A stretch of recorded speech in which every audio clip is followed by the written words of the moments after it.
Hello friends, welcome to my channel अधिगम start. और मैं शोभा सिंह लेकर आई हूँ सुपर टेट स्पेशल क्लास। और इस क्लास में मैं पढ़ाऊँगी आज आपको ज्योग्राफी, जो कि चैप्टर नंबर 2 है। और इसमें मैं आपको चैप्टर भारत का भूगोल कराऊँगी, जो कि सुपर टेट के लिए बहुत ही ज़्यादा ज़रूरी है। और ये आपकी सुपर टेट की बुक से ही है। और ये थ्योरी आपको शुरू से लेकर आखिर तक ही कराई जा रही है, और इसमें कुछ भी छोड़ा नहीं गया है। इसलिए प्लीज़ इसको डिटेल में पढ़िए, अच्छे से पढ़िए। तो चलिए स्टार्ट करते हैं। स्टार्ट करने से पहले मैं चाहती हूँ कि आप मेरे चैनल को सब्सक्राइब करिए, लाइक करिए एंड कमेंट्स करिए, शेयर करिए ज़्यादा से ज़्यादा अपने फ्रेंड्स को। और हाँ, एक चीज़ और, जिसने भी यूपी टेट का एग्ज़ाम दिया है वो टेट के रिज़ल्ट की परवाह ना करें कि कब आएगा यूपी टेट का रिज़ल्ट। रिज़ल्ट बहुत जल्दी आएगा और अच्छा आएगा। नेगेटिव मत सोचिए कि कब आएगा, फेल तो नहीं हो जाएंगे। 23 जनवरी को जो एग्ज़ाम हुआ था वो बहुत ही अच्छा हुआ था, और उसके हिसाब से देखा जाए तो आप सभी लोग पास हो जाओगे अधिकांश। तो इसलिए अपनी सुपर टेट की तैयारी जारी रखिए। ये नहीं कि हाँ, जब रिज़ल्ट आएगा तभी हम तैयारी करने लगेंगे, ऐसा कुछ नहीं है। और ये सुपर टेट के लिए ही ज़रूरी नहीं है, ये आपके सी टेट, यूपी टेट के लिए भी बहुत ज़्यादा ज़रूरी क्लास है। इसलिए बड़े ध्यान से पढ़िएगा। तो चलिए करते हैं स्टार्ट।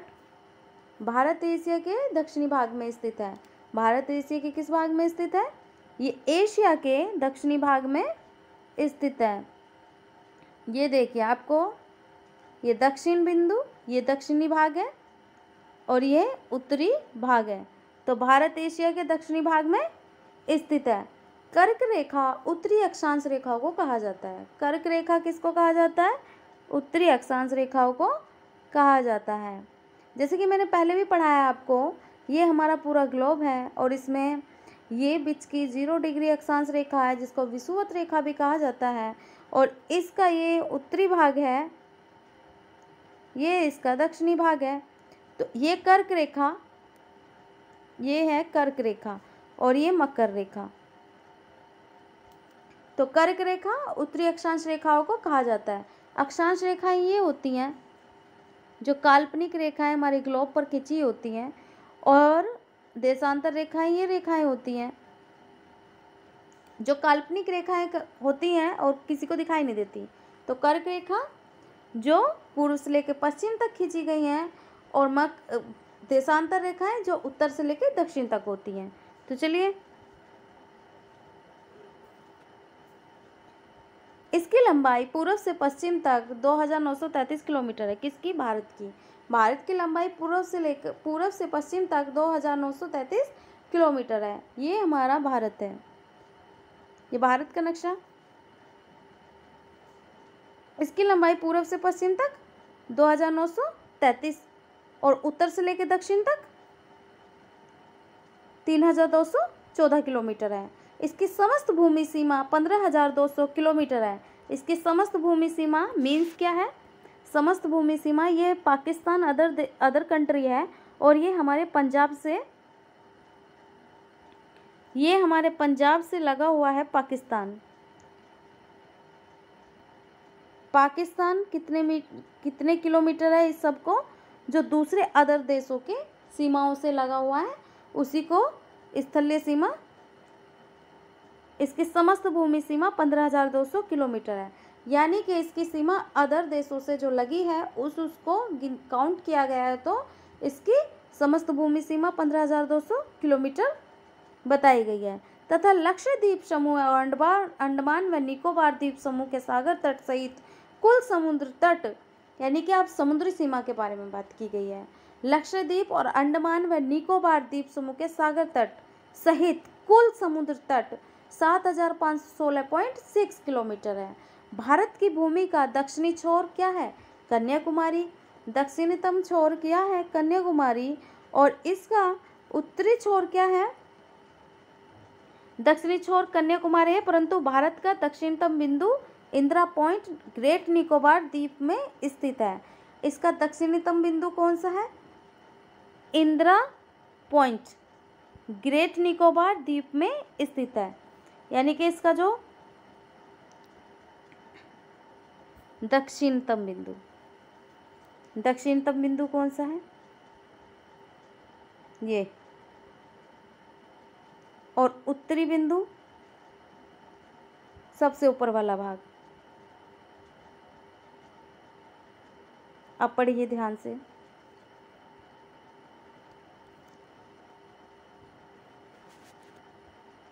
भारत की भूमि का दक्षिणी छोर कन्याकुमारी है, परंतु भारत का दक्षिणतम बिंदु इंदिरा पॉइंट ग्रेट निकोबार द्वीप में स्थित है। इंदिरा पॉइंट को पिग्मेलियन पॉइंट या पार्सन पॉइंट भी कहते हैं। इंदिरा पॉइंट को पिग्मेलियन पॉइंट या पार्सन पॉइंट भी कहते हैं, पार्सन पॉइंट।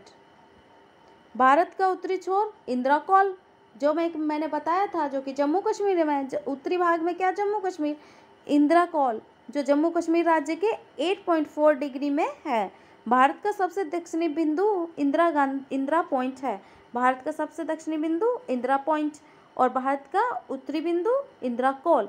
और इसको दक्षिणी बिंदु को इंदिरा पॉइंट के साथ साथ कैप कोमोरिन तमिलनाडु में है वो, जो कि 6.4 डिग्री दक्षिणी अक्षांश में स्थित है। कैप कोमोरिन भारत का सबसे दक्षिणी बिंदु इंदिरा पॉइंट, कैप कोमोरिन कहाँ पर स्थित है, तमिलनाडु में है। कर्क रेखा देश के 8 राज्यों से होकर गुजरती है, जो अभी मैंने बताई थी। कर्क रेखा उत्तरी भाग में स्थित है और देश के 8 राज्यों से होकर गुजरती है। और ये 8 राज्य कौन कौन से हैं, जरा इनको देख लीजिए। मिजोरम, त्रिपुरा, पश्चिम बंगाल, राजस्थान, गुजरात, मध्य प्रदेश, छत्तीसगढ़, झारखंड। और इसकी एक ट्रिक है, मित्र पर पश्चिम पर राजस्थान, गम गुजरात, मध्य प्रदेश, गम छा छत्तीसगढ़, झार, मित्र पर गमछा झार, ये इसकी ट्रिक है। तो कर्क रेखा देश के 8 राज्यों से होकर गुजरती है। वो कौन कौन से हैं, ये मैंने बता दिया आपको। भारत वह राज्य है जिसमें कर्क रेखा की लंबाई सबसे अधिक है। भारत का वह राज्य है जिसमें कर्क रेखा की लंबाई सबसे अधिक है। कर्क रेखा कौन से राज्य से होकर ज़्यादा में सबसे ज़्यादा क्षेत्र में आती है, कौन सा है वो, मध्य प्रदेश। और भारत का वह राज्य है जिसमें कर्क रेखा की लंबाई सबसे कम है, त्रिपुरा।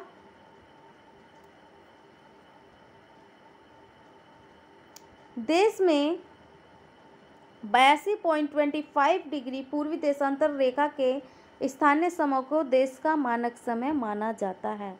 और ये बहुत ही ज़्यादा इम्पोर्टेंट है।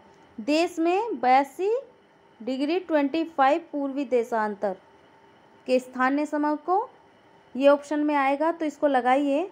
देश के स्थानीय समय को देश का क्या माना जाता है, मानक समय। क्वेश्चन है, भारत का मानक समय क्या है। देशांतर रेखा के स्थानीय समय को देश का मानक समय माना जाता है और वो कितना होता है, 82.25 पूर्वी देशांतर।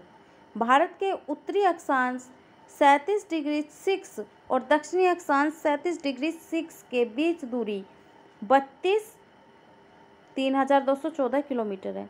भारत के उत्तरी अक्षांश को देखिए और इसके दक्षिणी अक्षांश को, और इनके बीच की दूरी कितनी है, 3,214 किलोमीटर।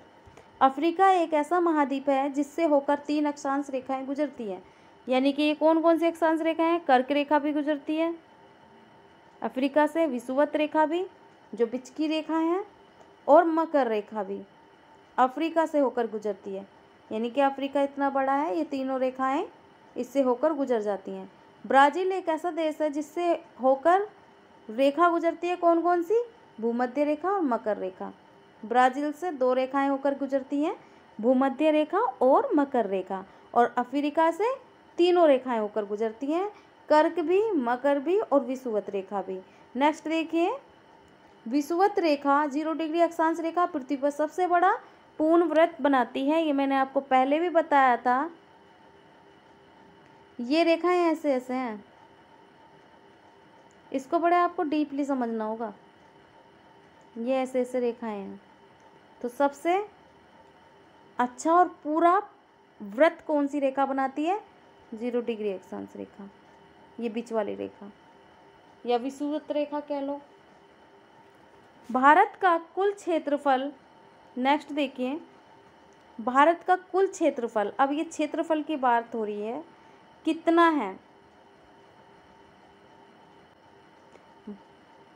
32,87,263 वर्ग किलोमीटर है। भारत का कुल क्षेत्रफल कितना है?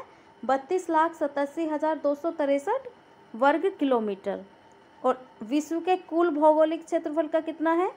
2.42%। यानी कि अगर पूरे विश्व की जनसंख्या नहीं, पूरे विश्व का क्षेत्रफल लगाएं तो इसमें भारत का क्षेत्रफल कितना होगा? 2.42% है। विश्व की कुल जनसंख्या का 17.5 भारत में निवास करता है। विश्व की जितनी भी कुल जनसंख्या है उसका 17.5 यानी कि 17.5% भारत में निवास करता है। क्षेत्रफल की दृष्टि से भारत का विश्व में 7वां स्थान है। क्षेत्रफल की दृष्टि से भारत का विश्व में कौन सा स्थान है? 7वां स्थान। और जनसंख्या की दृष्टि से दूसरा स्थान है। पहला स्थान किसका है? चीन का। तो भारत की जनसंख्या सेकंड नंबर पर ज़्यादा है। अब देखिए सीमाएं, इसकी सीमाएं कौन कौन सी है। हम सभी को मालूम है कि भारत की उत्तरी सीमा हिमालय पर्वत से घिरी हुई है। ये हमें मालूम है कि भारत की उत्तरी सीमा हिमालय पर्वत से घिरी हुई है। ये इसका उत्तरी छोर है और ये जितना भी उत्तरी छोर होगा वो होगा ठंडा। यहीं पर आपको श्रीनगर, जम्मू, पठानकोट, लेह, लद्दाख, कारगिल ये सब आपको मिलेंगे और ये हैं सारे ठंडे एरिए। ये हिमालय का क्षेत्र है। अब इसको और भी डीपली अच्छे से पढ़ते हैं। यह सीमा उत्तर पश्चिम में पाकिस्तान और अफगानिस्तान, उत्तर में चीन, नेपाल, उत्तर पूर्व में भूटान से मिली हुई है। पूर्व में पहाड़ों की श्रृंखला इसे म्यांमार से अलग करती है। अब इसको देखिए,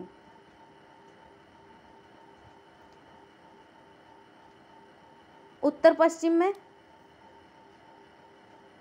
ये पूर्व पश्चिम, उत्तर दक्षिण, ये हो गया दक्षिण पूर्व, ये है दक्षिण पश्चिम, ये आपका उत्तर पूर्व, ये आपका उत्तर पश्चिम। अब देखिए उत्तर पश्चिम में क्या है। उत्तर पश्चिम में है पाकिस्तान, अफगानिस्तान और तजाकिस्तान। ये हमारे इस क्षेत्र में पड़ रहे हैं सब। और अगर इस तरफ जाएंगे, हम जाएंगे उत्तरी पूर्व की तरफ, तो हम देखेंगे चाइना, जो कि किससे लगा हुआ है? ये है आपका लेह, नेपाल, ये सब इससे लगा हुआ है। आप नक्शे के माध्यम से पूरी टोटल थ्योरी समझ सकते हैं। आपको नक्शा देखना होगा इसके लिए।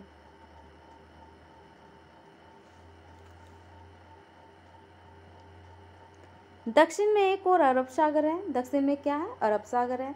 दूसरी ओर बंगाल की खाड़ी और बीच में क्या है? हिंद महासागर। अब इसको देखते हैं। एक तरफ क्या है? Bay of Bengal, bay of Bengal. एक तरफ क्या है? अरबियन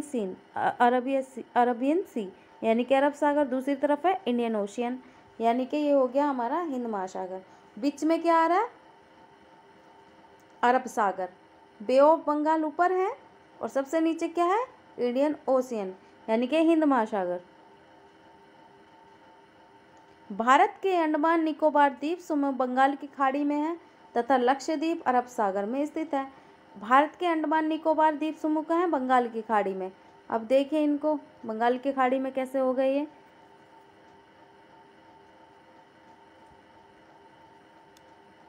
अंडमान सी, ये अंडमान निकोबार ये, और ये बंगाल की खाड़ी में है। और बाकी सब लक्षद्वीप अरब सागर में स्थित है। लक्षद्वीप अरब सागर में स्थित है। इसको भी देखिए, लक्षद्वीप आइलैंड ये अरब सागर में है। आप जितना भी नक्शे को देखेंगे, समझेंगे, उस हिसाब से आपको ज्योग्राफी बहुत अच्छे से समझ में आएगी। भारत की सबसे लंबी स्थलीय सीमा किसकी है? चीन के साथ है। हमारी स्थलीय सीमा किसके साथ है? चीन के साथ। और भारत की सबसे छोटी स्थलीय सीमा हमारी किसके साथ है? भूटान के साथ। भारत के उत्तर पश्चिम में इंद्राकोल पर भारत की स्थलीय सीमा क्या है? इंद्राकोल उत्तरी भाग में है। अफगानिस्तान, पाकिस्तान, तजाकिस्तान, चीन से मिलती है। ऊपरी भाग भारत का जो उत्तरी भाग है, जो मैंने हिमालय के क्षेत्र वाला भाग बताया था, वो किससे मिला हुआ था? भारत के उत्तर पश्चिम में इंद्राकोल पर भारत की स्थलीय सीमा क्या थे?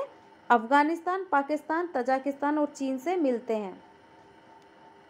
समुद्र पार भारत का निकटतम पड़ोसी देश कौन सा है?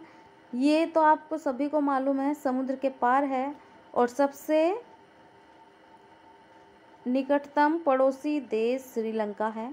इसके अलावा आप देख लीजिए कि कौन सा समुद्र पार निकटतम पड़ोसी देश है, कोई नहीं है। ये जो पाकिस्तान, अफगानिस्तान, तजाकिस्तान थे, ये भी स्थल से स्थल की सीमा को मिला रहे थे, लेकिन कोई भी समुद्र पार नहीं था। और ये है समुद्र पार कौन सा? श्रीलंका। आगे देखिए, भारत का दूसरा निकटतम समुद्री पड़ोसी देश है इंडोनेशिया।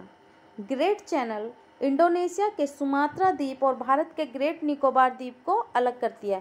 क्या? Great channel. और लक्षद्वीप के दक्षिण में क्या है? मालदीव। हमारा एक और समुद्री पड़ोसी देश है मालदीव। भारतीय स्थलीय सीमा पर जो राज्य स्थित है वो कौन कौन से राज्य स्थित हैं? पाकिस्तान स्थलीय सीमा पर है और ये गुजरात, राजस्थान, पंजाब, जम्मू और कश्मीर की स्थलीय सीमा पर है। एक बार मैं और आपको नक्शा दिखा देती हूँ। ये देखिए, आपको बहुत अच्छे से समझ में आएगा कि ये किससे। सबसे पहले ये है श्रीनगर,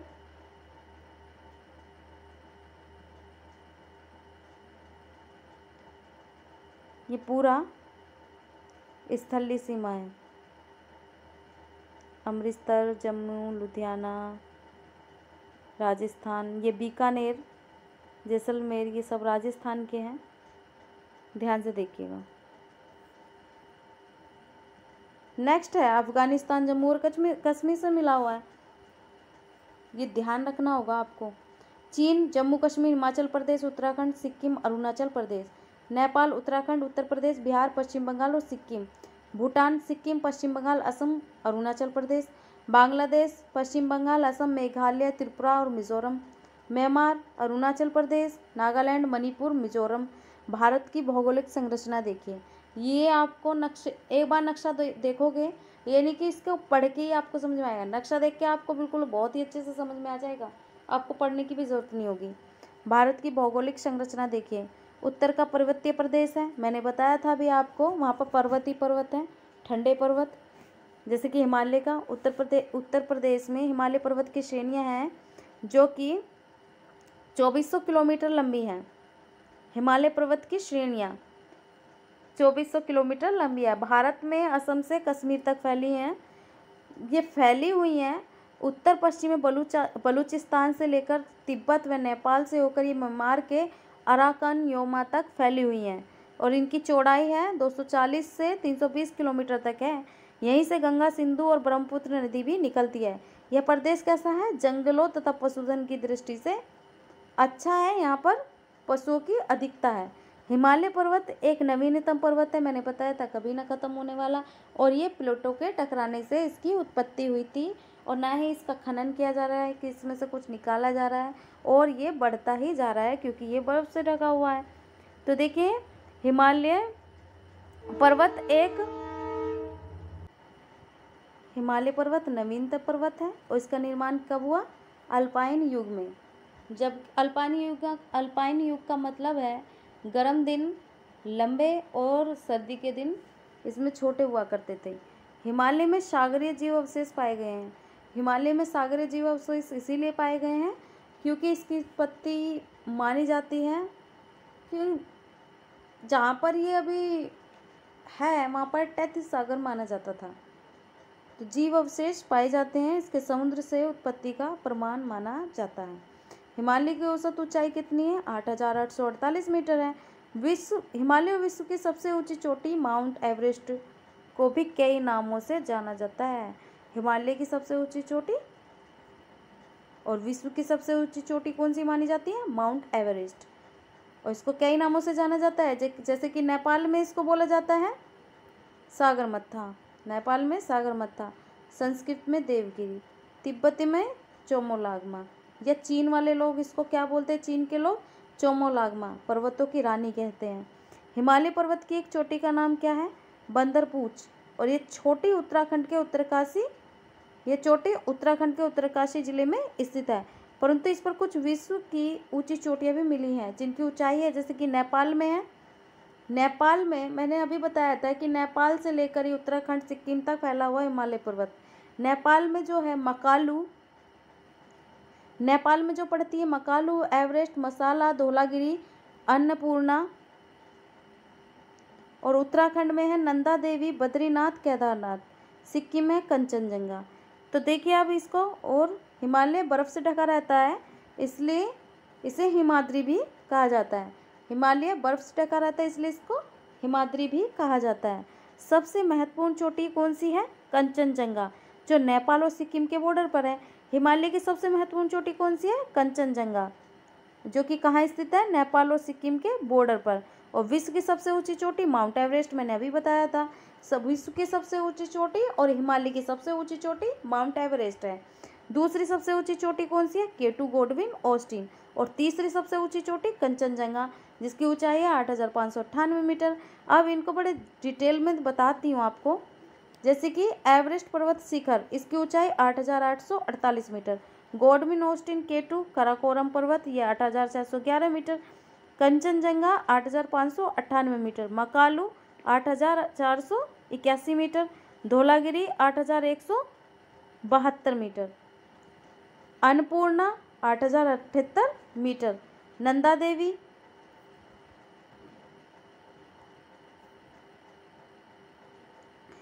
देवी 7,817 मीटर, बद्रीनाथ 7,138 मीटर।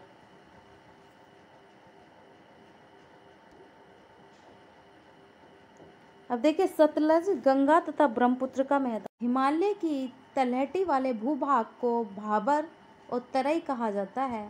हिमालय के तलहटी वाले भूभाग यानी कि उसका जो निचला हिस्सा है उसके अंदर वाले भाग को क्या कहा जाता है, तलहटी।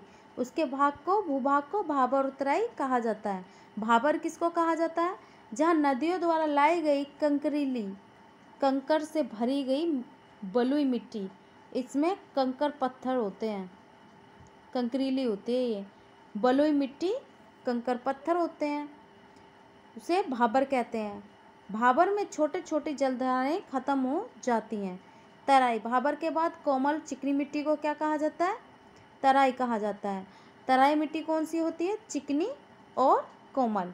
इस क्षेत्र में दलदल पाई जाती है, इसमें ऊंची ऊंची घास, सघन वन, यानी कि इसमें दलदल होती है, ऊंची घास, सघन वन यानी कि हर तरीके के वन, जीव जंतु ज़्यादातर पाए जाते हैं। इसकी चौड़ाई है 8 से 15 किलोमीटर।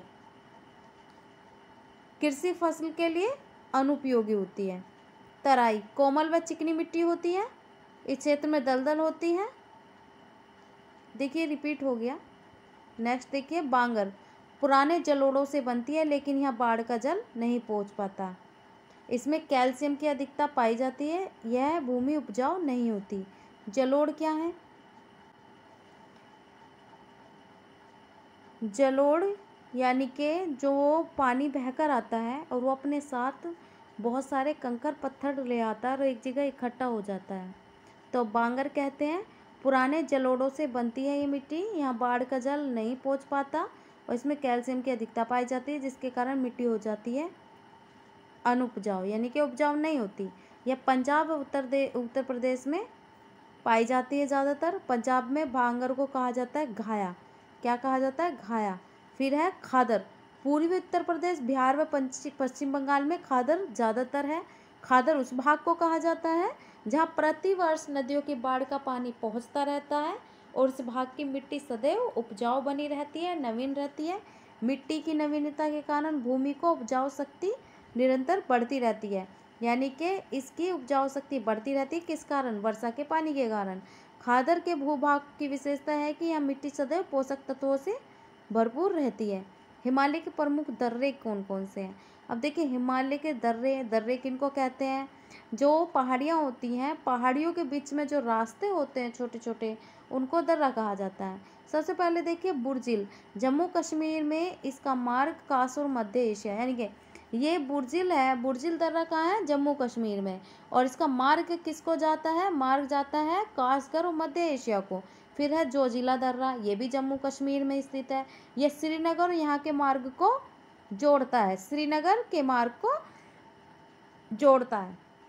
फिर है कराकोरम, कराकोरम कहाँ है, जम्मू कश्मीर में स्थित है, ये यारकंद व लेह के मार्ग को जोड़ता है। तो कराकोरम दर्रा कहाँ है स्थित है, जम्मू कश्मीर में। सिपकिला हिमाचल प्रदेश में, लिपू लेक, थांगला और नीति दर्रा, नीति, माना, ये सब कहाँ है, उत्तराखंड में है। अच्छा, इसमें क्वेश्चन कुछ नहीं ज़्यादा आपसे इम्पोर्टेंट इतना नहीं पूछा जाएगा, बस आपको ज़्यादा इम्पोर्टेंट क्या है, डिटेल में इतना नहीं पूछा जाएगा। कराकोरम दर्रा कहाँ है, सिपकिला दर्रा कहाँ है, लिपू लेक, थांगला और नीति दर्रा कहाँ है, ये क्वेश्चन पूछे जाएंगे। कराकोरम जम्मू कश्मीर है, सिपकिला हिमाचल प्रदेश में, लिपू लेक, थांगला, नीति, माना ये कहाँ है, उत्तराखंड में है। और ये मानसरोवर और कैलाश पर्वत के रास्ते को जोड़ते हैं। नाथुला और जेलेपला ये सिक्किम, लहासा, तिब्बत के मार्ग को जोड़ते हैं। बोमडिला अरुणाचल प्रदेश में तिब्बत के मार्ग को जोड़ता है। बाड़ालाचा हिमाचल प्रदेश में मंडी लेह के मार्ग को जोड़ता है। बनिहाल दर्रा जम्मू कश्मीर में है, यह जम्मू कश्मीर के रास्ते को ही जोड़ता है। अब देखिए जलप्रपात, जलप्रपात क्या है, ये जलप्रपात देखिए, जलप्रपात किसको कहा जाता है, पहाड़ों की चट्टानों से गिरने वाली नदी या नालों की पतली धारा को जलप्रपात कहा जाता है, जिसको झरना भी कहा जाता है। झरना पतली धारा में नहीं होगा, झरना तेजी से और ज़्यादा पानी गिरने को झरना कहा जाता है। गिरने वाला पानी बहुत ही बड़ी धारा के रूप में काफ़ी ऊंचाई से गिरता है, ये जलप्रपात भी है, झरना भी इसको कह सकते हैं। अब आगे देखिए क्या है, पढ़ के देखते हैं क्या है।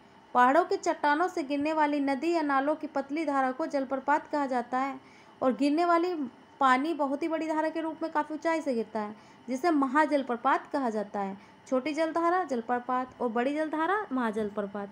पहाड़ों के ढलान से होकर गुजरने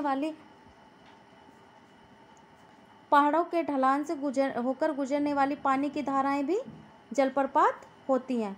भारत के प्रमुख जलप्रपात, देश में जलप्रपातों की संख्या बहुत कम है, और सभी जलप्रपात कैसे हैं, छोटे हैं। अधिकांश दक्षिणी भाग में जलप्रपात पाए जाते हैं। भारत के कौन से भाग में जलप्रपात पाए जाते हैं, दक्षिणी भाग में जलप्रपात पाए जाते हैं। देखिए जोग अथवा करसोप्पा जलप्रपात, यह जलप्रपात महात्मा गांधी जलप्रपात के नाम से भी जाना जाता है। जोग व गोरसप्पा को महात्मा गांधी जलप्रपात के नाम से भी जाना जाता है। यह कर्नाटक के शिमोगा जिले के शरावती नदी पर स्थित है। जोग अथवा गोरसप्पा जलप्रपात कहाँ पर स्थित है, कर्नाटक के शिमोगा जिले के शरावती नदी पर स्थित है, और इसकी ऊंचाई है 250 मीटर। इस जलप्रपात के निर्माण में राजा रॉकेट रोलर तथा धाम बलाचे नामक जलप्रपातों का योगदान रहा है। ये सभी प्रकार के जलप्रपात हैं, राजा रॉकेट रोलर तथा धाम बलाचे, ये क्या है, जलप्रपात हैं, और ये सभी जलप्रपातों ने इस जलप्रपात को बनाने में अपना योगदान दिया। यह कर्नाटक का पर्यटक का आजकल बहुत मुख्य आकर्षण रहा है, मतलब पर्यटन स्थल जहाँ पर लोग दूर दूर से इस जगह को देखने आते हैं। इसको जोगड़ा गुंडी के नाम से भी जाना जाता है। फिर है शिव समुद्रम जलप्रपात। शिव समुद्रम जलप्रपात में देखिए कावेरी नदी पर है, इसकी ऊंचाई 100 मीटर है, ये कर्नाटक में स्थित है। यह कर्नाटक पर्यटन का प्रमुख आकर्षण रहा है। इसको पहले कावेरी जलप्रपात के नाम से जाना जाता था। किस नाम से जाना जाता था, कावेरी जलप्रपात के नाम से। गोकाक जलप्रपात कर्नाटक में है, यह कृष्णा नदी की सहायक नदी गोकाक नदी पर है, और इसकी ऊंचाई कितनी है, 54 मीटर है। येन जलप्रपात महाबलेश्वर के समीप, और इसकी ऊंचाई है 183 मीटर। प्याकारा जलप्रपात नीलगिरी के पर्वतीय क्षेत्र में है। धुआंधार जलप्रपात नर्मदा नदी पर, इसकी ऊंचाई 9 मीटर। क्वेश्चन आपसे इतना गहराई से नहीं पूछा जाएगा, बस इतना पूछा जाएगा येन जलप्रपात कहाँ स्थित है, महाबलेश्वर के समीप। प्याकारा जलप्रपात नीलगिरी के पर्वतीय क्षेत्र में है। धुआंधार जलप्रपात नर्मदा नदी पर बना है। चूलिया जलप्रपात चंबल नदी पर कोटा के समीप, इसकी ऊंचाई 18 मीटर है। मधार जलप्रपात नर्मदा नदी पर, ऊंचाई 12 मीटर है। पुनासा जलप्रपात नर्मदा नदी पर, ऊंचाई कितनी है? 12 मीटर। हुंदरू जलप्रपात स्वर्णरेखा झारखंड में केवटी महानदी पर मध्य प्रदेश के रीवा जिले में स्थित है। प्रायद्वीपीय पठार या दक्षिण का पठार देखिए कौन कौन से है प्रायद्वीपीय पठार या दक्षिण का पठार। प्रायद्वीप किसको कहा जाता है? वो जगह जो कि 3 तरफ से पानी से घिरी होती है और एक तरफ से जल से घिरी होती है, उसको बोला जाता है प्रायद्वीप। विंध्याचल पर्वत से कन्याकुमारी तक यह पठार फैला हुआ है। कौन सा? प्रायद्वीपीय पठार जो दक्षिण का पठार है। कहाँ से फैला हुआ है? विंध्याचल पर्वत से कन्याकुमारी तक फैला हुआ है। प्रायद्वीप के एक तरफ पूर्वी घाट है जहाँ औसत ऊंचाई जिसकी 610 मीटर है, और दूसरी ओर पश्चिमी घाट है जिसकी ऊंचाई 915 से 1220 मीटर तक है। इसके पूर्व में महानदी, गोदावरी, कृष्णा, प्रतक, कावेरी नदियां हैं, और पश्चिम में नर्मदा तथा ताप्ती नदियां प्रवाहित बहती रहती हैं। इस क्षेत्र में वर्षा कम होती है। यहाँ पर मुख्य व्यवसाय कृषि या उद्योग है। खनिज भी यहाँ अधिक पाए जाते हैं। यह पठार विश्व के प्राचीन पठार गोंडवाना लैंड का अंग है। कौन सा पठार? प्रायद्वीप पठार दक्षिण का पठार किसका? यह पठार विश्व के प्राचीनतम पठार गोंडवाना लैंड का हिस्सा है। तो फ्रेंड्स आज की क्लास में इतना ही। अगर क्लास अच्छी लगे तो लाइक करिए, कमेंट करिए एंड सब्सक्राइब करिए। Thank you so much. Good night.